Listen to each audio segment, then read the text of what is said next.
ए भाई ए दूध वाला ए रुको हो तो रुको रुको रुको रुको तनी ए बाबू ले कौन बर्तन ले हो। अरे देवा, ये गड़बड़ है बाबा। जी हाँ दे दे आधा लीटर हाँ, दे। 40 वाला, 50 वाला, 60 वाला कौन लिया है बोले? 40 वाला, 50 वाला, 60 वाला। ये भाई हम तो दूध पहली बार सुनता नहीं। दूध एक रेट का वाला 40 वाला, 50 वाला, 60 वाला, ये अलग अलग रेट कौन दूध बा? बानो भैंसी गाय के का 40 वाला के खीर बन जाई, चाय बन जाई।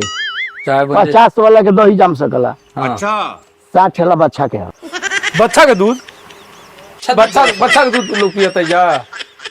हाँ बच्चा के दूध, बच्चा के ए वाला सियाई मत। गैया बच्चा भी आइल बिया। अब बछवा वाला दूधवा पूजा पाठ में लगेला। ये काहे ने कह दे बच्चा भी तू तो पगला दो भाई हेतर से। ऐसा करो 50 वाला में से दो हमके। हाँ 50 वाला में से दो।